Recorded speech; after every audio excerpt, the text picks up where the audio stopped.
नमस्कार। मुद्दा तो है, मैं आपका स्वागत है। मैं हूं आपके साथ ब्रजेश चौकसी और आज मुद्दा है सियासत साधता संकल्प। मध्य प्रदेश में पंचायत चुनाव में ओबीसी आरक्षण को लेकर मचा सियासी घमासान थमने का नाम नहीं ले रहा है। भाजपा और कांग्रेस दोनों ही एक दूसरे पर आरोप मढ़ रहे हैं। इस बीच राज्य सरकार सुप्रीम कोर्ट पहुंच गई है, साथ ही विधानसभा में लगातार हंगामा जारी है। इस बीच सर्वसम्मति से ओबीसी आरक्षण के बिना चुनाव नहीं कराने का संकल्प भी पारित किया गया। इस मुद्दे को लेकर दोनों दल अब जनता के बीच जाने की रणनीति बना रहे हैं। इसके लिए भाजपा ने विधायक दल की बैठक बुलाई है। इसके बाद सांसद और मंत्रियों की बैठक भी होगी। इधर कांग्रेस ने भी 4 दिन गली मोहल्ले तक में प्रदर्शन कर भाजपा और उसकी सरकार को बेनकाब करने का ऐलान किया है। इस सियासी घमासान के बीच चुनावी प्रक्रिया जारी है। अब सवाल यह है कि दोनों ही दल राजी हैं तो फिर चुनाव रोक क्यों नहीं दिए जाते। यदि बाद में अदालत ने परिसीमन और रोटेशन के आधार पर चुनाव कराने का फैसला सुनाया तो क्या फिर दोबारा चुनाव कराए जाएंगे? इसी पर चर्चा शुरू करेंगे, लेकिन पहले देखिए ये रिपोर्ट।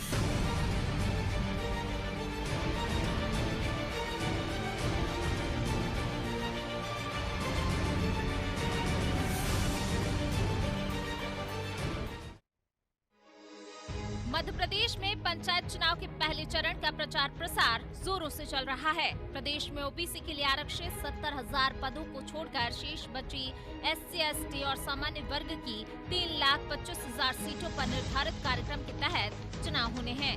पंचायत चुनाव के चलते प्रत्याशी जनता के बीच अपनी पैठ बनाने की कोशिश में जुटे हैं, लेकिन पंचायत चुनाव में ओबीसी आरक्षण को लेकर भाजपा और कांग्रेस के बीच सियासी घमासान है कि थमने का नाम ही नहीं ले रहा। शीतकालीन सत्र के चौथे दिन सदन में बड़ा फैसला ले लिया। अब पंचायत चुनाव बिना ओबीसी आरक्षण के नहीं होंगे। ओबीसी आरक्षण को लेकर विधानसभा में सर्वसम्मति से संकल्प पारित किया गया। यह प्रस्ताव मुख्यमंत्री शिवराज सिंह चौहान ने रखा, जिस पर विपक्ष ने भी सहमति जताई। इसके बाद इस संकल्प को पारित कर दिया गया।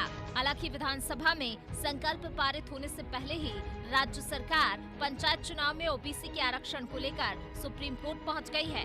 प्रदेश के गृह मंत्री डॉक्टर नरोत्तम मिश्रा ने इसकी जानकारी विधानसभा को भी दी। साथ ही उन्होंने कहा कि सरकार ने सुप्रीम कोर्ट में पुनर्विचार याचिका दायर कर दी है। इसके लिए जल्द ही सुनवाई की तारीख ली जाएगी। हमने पुनर्विचार याचिका दायर की है। माननीय सर्वोच्च न्यायालय में हम अर्ली हियरिंग के लिए निवेदन कर रहे हैं। अन्य पिछड़ा वर्ग के बिना पंचायत के चुनाव होना अन्य पिछड़ा वर्ग के हित में भी नहीं है, प्रदेश के हित में भी नहीं है। एक ऐसी स्थिति पैदा हो गई जिससे प्रदेश को बाहर निकालना है। इसके लिए सरकार हर संभव प्रयत्न करेगी। आज सदन में मैंने ये प्रस्ताव रखा। ओबीसी आरक्षित सीटों पर रोक के बीच राज्य निर्वाचन आयोग ने भी एक बड़ा फैसला लिया है। चुनाव आयोग ने रिजल्ट की प्रक्रिया पर रोक लगा दी है। इसका मतलब ये कि ओबीसी आरक्षित सीटों को छोड़कर सभी सीटों पर मतदान तो होगा, लेकिन उनके परिणाम एक साथ ही जारी होंगे। राज्य निर्वाचन आयोग के इस फैसले पर भी विधानसभा में जमकर हंगामा हुआ।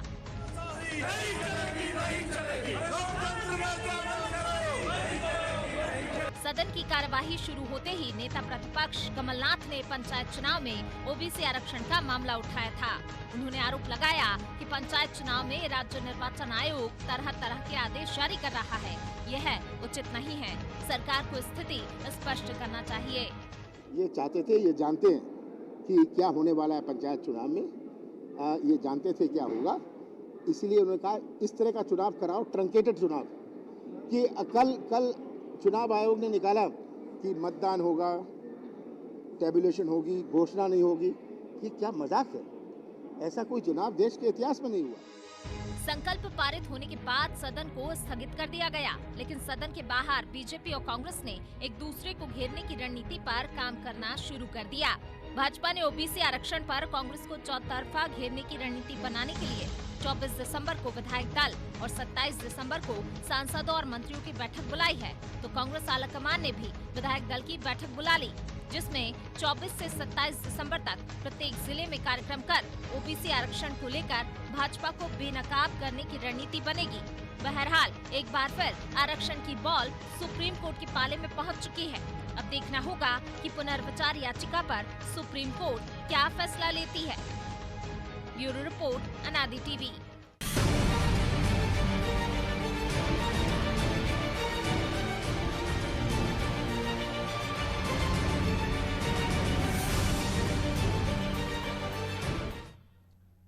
सियासत साधता संकल्प, इस मुद्दे पर चर्चा के लिए हमारे साथ मौजूद हैं गोविंद मालू, बीजेपी नेता हैं, रवि सक्सेना कांग्रेस प्रवक्ता हैं और मनु राय वकील हैं सुप्रीम कोर्ट के। तीनों मेहमानों का बहुत बहुत स्वागत है। मालू जी, शुरुआत आपसे ही करेंगे। कांग्रेस कह रही है आपने मजाक बना रखा है, आज संकल्प पारित कर लिया, चुनाव नहीं कैंसिल करवा पा रहे हो, अध्यादेश लाइए। और जिस तरह से कई मामलों में पहले केंद्र सरकार ने किया है सुप्रीम कोर्ट के मामलों में कि वो अध्यादेश लाकर फैसला पलट सकती है और चुनाव करा सकती है। कांग्रेस तो आसमान से तारे तोड़कर लाने की बात कर, मूल बात भावना की कि भारतीय जनता पार्टी की सरकार की भावना क्या है। यदि आरक्षण की भावना ही नहीं होती तो 27% आरक्षण से सीटें क्यों रिजर्व करते। और अब चूंकि कांग्रेस खुद गई, अगर कांग्रेस कोर्ट में नहीं जाती तो ये मुद्दा ही नहीं उठता। कांग्रेस कोर्ट में गई, अब जब सरकार ने संकल्प पारित कर लिया तो उस पर भी राजनीति कर रहे हैं। इनको पिछड़ों से मतलब नहीं है, इनको राजनीति से मतलब है। और अब सरकार ने कह दिया कि हम पिछड़ा वर्ग के आरक्षण के बगैर हम ये पूरी नहीं होगी हमारी चुनाव प्रक्रिया, क्योंकि कोर्ट ने कहा कि आप चुनाव कराएं लेकिन परिणाम रोक दें। चुनाव आयोग ने वो किया। चुनाव आयोग स्वतंत्र बॉडी है। मालू जी, वही तो कांग्रेस कह रही है कि आप चुनाव करा लोगे। कल को कोर्ट ने फैसला दिया कि परिसीमन और रोटेशन से चुनाव कराओ तो जो चुनाव हो चुके वो रद्द करेंगे, जो खर्चा हुआ वो किसका, जो परेशान हो रहा है उम्मीदवार उसका क्या। कोर्ट को कहना होता तो पहले ही कह देती, चुनाव स्थगित कर देती। न्यायालय पर क्यों उंगली उठा रहे हैं हम लोग। न्यायालय ने कुछ देखकर ही निर्णय किया होगा। सुप्रीम कोर्ट तक गए, सुप्रीम कोर्ट ने फिर हाई कोर्ट को रिवर्ट कर दिया। तो आखिर कोर्ट न्यायालय भी कोई चीज है कि कांग्रेस के हिसाब से चलेगी न्यायालय। अरे लेकिन वो कह रहे हैं कि बाद में फैसला वैसे आया तो अभी तो अधूरी सुनवाई है ना एक तरह से। परिसीमन और रोटेशन पर तो कोई फैसला आया ही नहीं ना। शंका में कांग्रेस जी रही है, पूरे देश में शंका, खुद में शंका, लोगों में शंका। तो यही तो कहीं आपका आत्मविश्वास तो नहीं था, इसलिए रोक लग गई आधी। हर चीज देखिए, शंका से काम नहीं चलता, भावना से काम चलता है। और भावना भारतीय जनता पार्टी की स्पष्ट है कि अन्य पिछड़ा वर्ग का आरक्षण देंगे, और हमने दिया भी है। कमलनाथ सरकार ने तो उसमें शगुफेबाजी की, उसमें ऐसा पेंच डाला कि वो स्थगन हो जाए। अभी ऐसा पेंच डाल रहे हैं कि चुनाव निरस्त हो जाए। वो चाहते ही नहीं है कि पंचायत के चुनाव हो। कराना होता तो 15 महीने में करा लेते।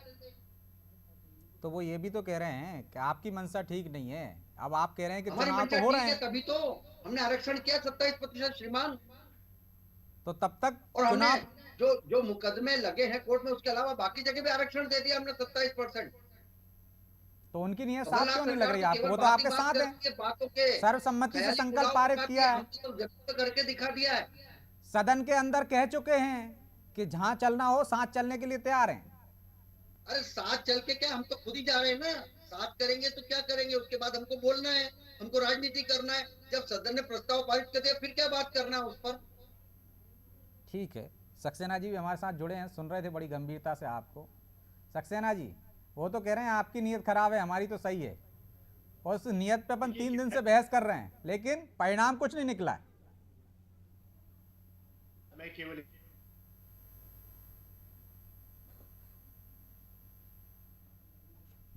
सक्सेना जी, चलिए सक्सेना जी से लगता है तकनीकी कारणों से संपर्क टूट गया है, हम उनके पास फिर लौटेंगे। मनु जी हमारे साथ जुड़े हैं। मनु जी, कोर्ट ने कहा है कि ओबीसी आरक्षण नहीं दिया जाए, चुनाव प्रक्रिया चल रही है, उन सीटों पर मतदान प्रक्रिया रोक दी गई है जो ओबीसी के लिए रिजर्व हैं, लेकिन इस बीच चुनाव हो रहे हैं। आज मतदान जो नामांकन लेने की प्रक्रिया चल रही है, आज हो चुकी है पूरी, और चुनाव आयोग कह चुका है कि बाकी जगह चुनाव होंगे। क्या ऐसा कोई वो है फार्मूला कि इनको चुनाव को रोक दिए जाएं, जब कोर्ट का बाद में फैसला आए तब जाकर पूरे चुनाव एक साथ कराए जाएं? देखिए, जहाँ तक पुनर्विचार की बात है, रिव्यू की बात है, जो मध्य प्रदेश सरकार द्वारा भी, माननीय मुख्यमंत्री द्वारा ये बात कही भी गई कि पुनर्विचार के लिए उच्च न्यायालय में इस बात को रखा गया है। कोई भी स्टे या रोक जो लगाना है उसके लिए सक्षम अधिकार माननीय सर्वोच्च न्यायालय का ही है, अथवा हाईकोर्ट को पावर दिया जाए। इस केस में तो देखिए, जो 27% आरक्षण की बात आती है, इसकी नींव समझनी जरूरी है। ये मंडल कमीशन का जो रिकमेंडेशन था और मंडल आयोग के ही रिकमेंडेशंस पे जितने भी वो तो सरकारी बाकायदा पद सुप्रीम कोर्ट की गाइडलाइन है कि 50% से ज्यादा आरक्षण नहीं होना चाहिए। नहीं हो सकता, 50 का वो मैंडेट है, वो बाद में आया। वो इंदिरा साहनी के केस में, Indira ji Sawhney versus Union of India में इस बात को क्लियर कट रूप से रख दिया गया। उसमें उस समय नरसिम्हा राव जी की सरकार ने 10% आरक्षण आर्थिक रूप से पिछड़े वर्गों को भी जी प्रोवाइड किया था, जिसकी उस समय उसको संवैधानिक रूप से चुनौती दी गई थी। हम्म, और उस समय ये सुप्रीम कोर्ट ने ऑब्जर्व किया कि इस तरीके का क्लास में एक और क्लास क्रिएट करना इकोनॉमिक बेसिस पे संवैधानिक रूप से ठीक नहीं है। भले आप जी क्रीमी लेयर कर सकते हैं, सो टू एक्सक्लूड उस तरह के जो पिछड़े वर्ग हैं जो कि आर्थिक रूप से सक्षम हैं। क्योंकि जो संविधान देखा जाए, देखिए संविधान में अनुच्छेद 14, अनुच्छेद 15, अनुच्छेद 16, जी पर्टिकुलरली पब्लिक ऑफिसर्स की जब हम बात करते हैं, आरक्षण की बात करते हैं नौकरियों में, चाहे चुनाव के दरमियान पंचायत चुनाव या किसी भी पद को अगर सुरक्षित किया जाता है आरक्षण वाइज, तो इसमें सबसे इंपॉर्टेंट है आपको अनुच्छेद 16, और जी उसमें भी अनुच्छेद 16(4), जहां पे ये प्रोविजन है कि जो सामाजिक रूप से एवं एजुकेशनली, यानी कि शिक्षा के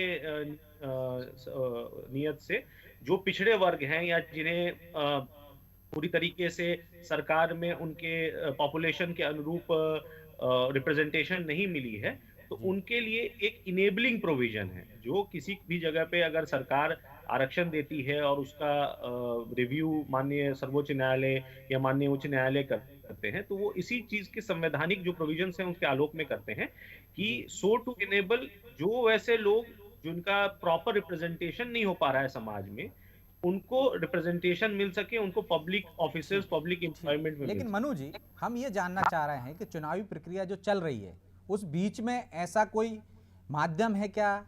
किस तरह से चुनाव रोके जा सकते हैं? क्या कोर्ट के दखल से? क्योंकि चुनाव आयोग से सरकार तो कह नहीं सकती, चुनाव आयोग खुद रोक सकता है, या सुप्रीम कोर्ट दे दखल या हाई कोर्ट दखल दे। कैसे ये प्रक्रिया रोकी जा सकती है? किसके हाथ में है? कोई रास्ता सुझाइए। वो देखिए, चुनाव आयोग भी रोकेगा नहीं, रोक जी, सकता तो चुनाव आयोग भी है, क्योंकि संवैधानिक रूप से उसी को एक ड्यूटी दी गई है कि लेकिन कोर्ट इलेक्शन ने ये कह करवाने दिया की। ना कि यदि संवैधानिक तरीके से नहीं हो रहे हो तो रोक दिए जाएं। अब यदि ऐसा आयोग कहता है कि पहले संवैधानिक तरीके से चुनाव नहीं करा रहे तो खुद फंसता है। एग्जैक्टली देखिए, जिस चीज पे माननीय सर्वोच्च न्यायालय का आदेश आ चुका है, उस पे मतलब इलेक्शन कमीशन कोई भी किसी भी तरीके का चुनाव आयोग टिप्पणी करेगा ही नहीं। वो जी इस चीज से बचेगा, क्योंकि उसके कई मायने हो जाते हैं। फिर जो भी पॉलिटिकल पार्टीज हैं वो उसको एक मतलब नया एंगल दे के उसको प्रोजेक्ट करती हैं। तो चुनाव आयोग इन सब चीजों में नहीं पड़ना चाहेगा।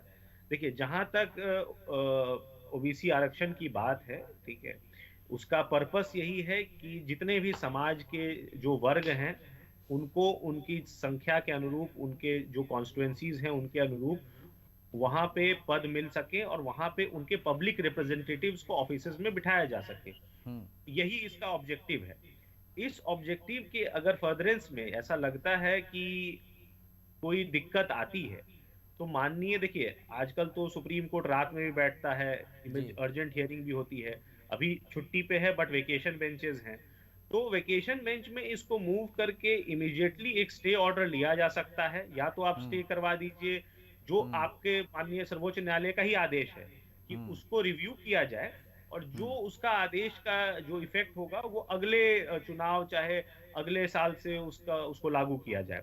क्योंकि ठीक अभी जो प्रक्रिया चल रही है उसमें ऐसे भी अनियमितता आएगी, क्योंकि कुछ लोगों को उसका फायदा मिला है और हम्म अब आदेश के पश्चात कुछ लोगों को उससे वंचित रखा जाएगा। तो ठीक ये अपने में एक डिस्क्रिमिनेशन है, जी आर्टिकल 14 का वायलेशन है। ठीक है।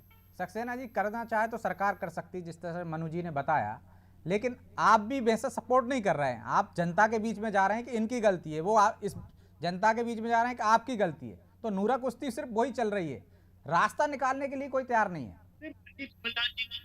नहीं, माननीय कमलनाथ जी ने तो विधानसभा में कहा कि आप रिट पिटीशन मूव कीजिए, आप जहां कहेंगे हम जाने को तैयार है, कांग्रेस पार्टी आपके साथ खड़ी हुई है। एग्जैक्टली है ये कि इनकी मंशा नहीं है ओबीसी को आरक्षण देने की। आप मुझे बताएं, जब 2019 में कमलनाथ जी की सरकार ने रोटेशन कर दिया, परिसीमन कर दिया, तो उसके बाद फिर 2014 से क्यों चुनाव करवाने की बात की गई? इनकी शुरू से ही मेलाफाइड इंटेंशन था और इसी वजह से लोग कोर्ट में गए। कांग्रेस पार्टी तो कोर्ट में गई नहीं, पर जिनके हित जो है वो, चाहे भारतीय जनता पार्टी के भी 3 उसमें पिटिशनर हैं, भारतीय जनता पार्टी और कांग्रेस के जो भी लोग, कांग्रेस के तो है नहीं पर कांग्रेस को रिप्रेजेंट करते हैं, ऐसे लोग गए। कोई कांग्रेस पार्टी गई नहीं, ना भारतीय जनता पार्टी के लोग गए, तो क्या लेकिन भारतीय जनता पार्टी कभी कभी आपकी पार्टी से यहाँ बैठ के इस मंच पे बैठ के या दूसरे मंचों पे बैठ के लोग स्वीकार कर लेते कि हाँ कांग्रेस के हैं वो, फिर कभी कहते हैं कि कांग्रेस गई ही नहीं है। नहीं, कांग्रेस के हैं मतलब क्या? कांग्रेस के पदाधिकारी होना अलग बात है और कांग्रेस पार्टी का कोर्ट में जाना वो एक अलग बात है। तो अगर कोई व्यक्ति जो है अपने हितों पर अगर कुठाराघात हो रहा है और उसके लिए वो कोर्ट का दरवाजा खटखटाता है, तो वो कांग्रेस पार्टी ने नहीं खटखटाया। पर मेरा ये कहना है, इस बात का जवाब भारतीय जनता पार्टी, लेकिन यदि आप कोर्ट जाते हैं आरक्षण को लेकर सक्सेना जी, तो फिर आप वही रोटेशन और परिसीमन की बात करेंगे तो फिर अड़ंगा लग जाएगा वो। तो देखिए, बात तो वही है ना, जब रोटेशन और परिसीमन में आरक्षण 27% ओबीसी को हम लोग ऑलरेडी दे चुके थे, कमलनाथ जी की सरकार ऑलरेडी दे चुकी थी, तो फिर उस पर रोक लगाने के लिए 2014 में आप क्यों गए? 2014 में तो 27% नहीं था ओबीसी के लिए, तो आप उसमें क्यों गए? इसलिए गए क्योंकि आपको ओबीसी को 27% आरक्षण देने की मंशा नहीं थी, इसीलिए आपने मेला पॉइंट इंटेंशन लिया। लेकिन अब कांग्रेस ये चाहती है ना कि तीनों चीजें हों, आरक्षण भी दिया जाए, रोटेशन और परिसीमन के तहत भी चुनाव कराए जाए, यही मंशा है ना अब आपकी, कि बाकी के 2 मुद्दे छोड़ दिए आपने कि सिर्फ आरक्षण मिल जाए।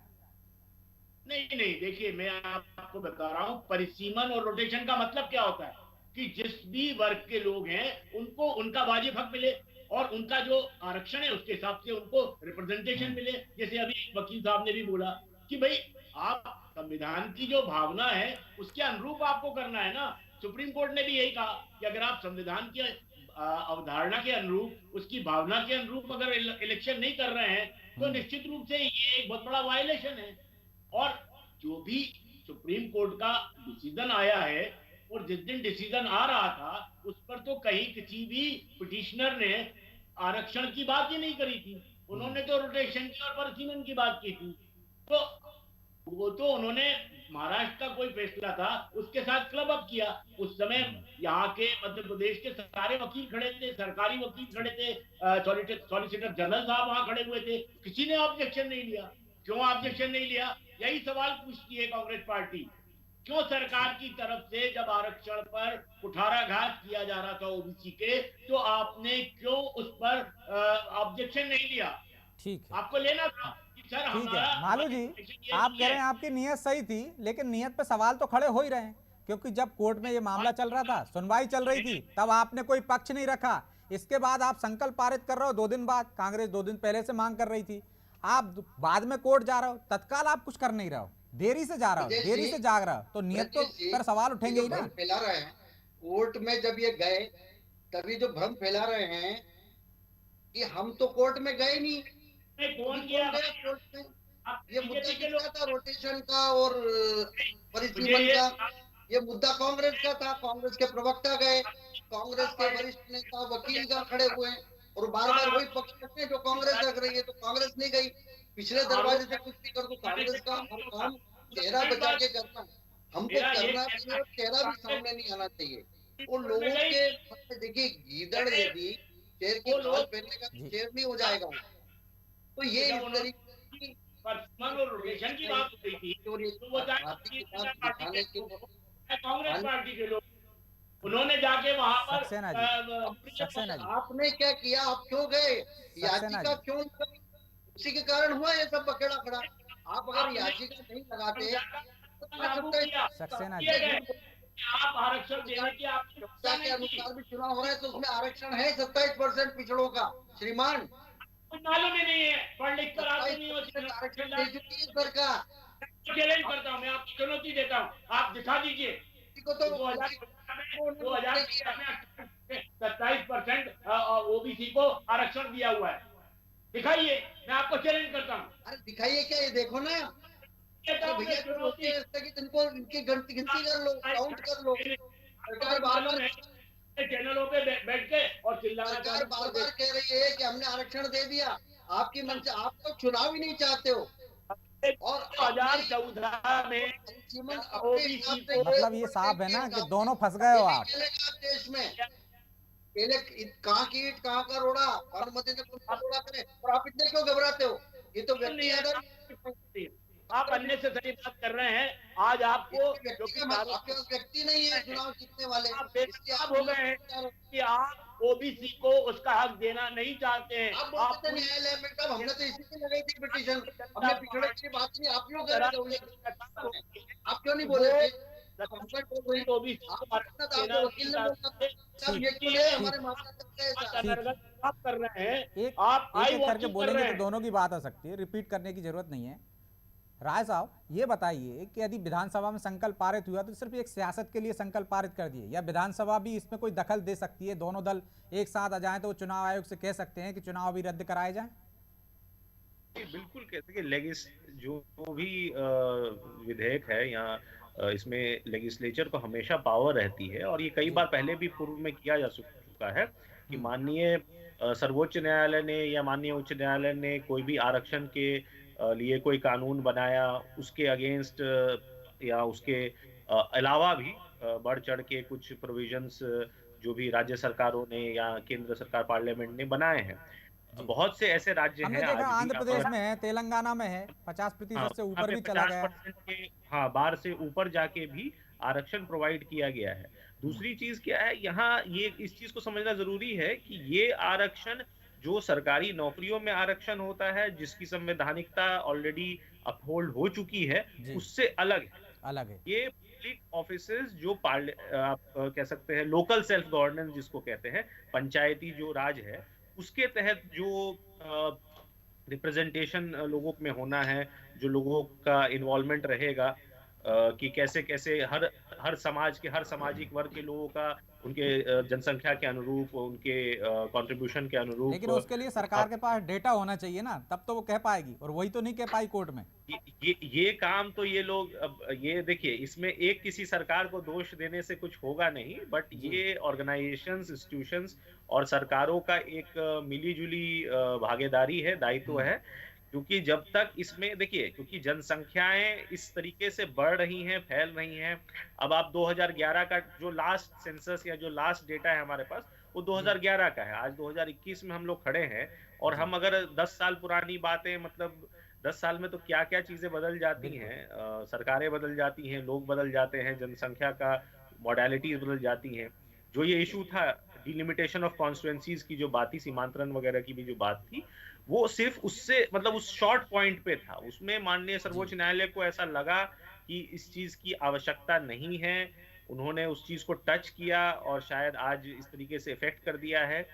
किसी पिछड़े वर्ग को एक्सक्लूड करने के लिए नहीं, लेकिन अगर इस ऑर्डर से और अभी जो चुनाव चल रहे हैं उसमें अगर एक्सक्लूड होते हैं तो डेफिनेटली सरकार के पास भी, और क्योंकि इसमें अपोजिशन को भी उनको साथ देना पड़ेगा, क्योंकि ये सरकार का नहीं, ये पूरा लेजिस्लेचर का ऑर्डर होता है। इसमें कुछ नया कानून लाया जा सकता है, ठीक है, इसमें कभी कोई बंदिश तो नहीं नया है। कानून लाया जा सकता है, और दोनों दल एक साथ हैं तो लाने में दिक्कत नहीं है। लेकिन बात वही है कि राजनीति है और श्रेय लेने की बात है। बहरहाल अब समय इजाजत नहीं देता, इसलिए आप तीनों मेहमानों का बहुत बहुत शुक्रिया। तो राजनीति करिए, एक दूसरे के खिलाफ जाइए सड़क पर, लोगों को बताइए कि कौन क्या कर रहा है, लेकिन यदि जनता के हित की बात है, यदि सदन में दोनों एक हैं, तो फिर उस पर अमल भी कीजिए और ऐसा रास्ता निकालिए जो लोगों के हित में हो। इसके बाद भी आप सड़क पर जा सकते हो, जनता के बीच जा सकते हो और सियासत कर सकते हो। उम्मीद है इस मुद्दे पर जब दोनों ही दल, कांग्रेस और भाजपा, एक हैं तो रास्ता जरूर कोई ना कोई निकलेगा, फिर श्रेय किसी को भी मिले। मुद्दा तो है। मैं आज इतना ही, मुझे दीजिए इजाजत और आप देखते रहिए अनादि टीवी। नमस्कार।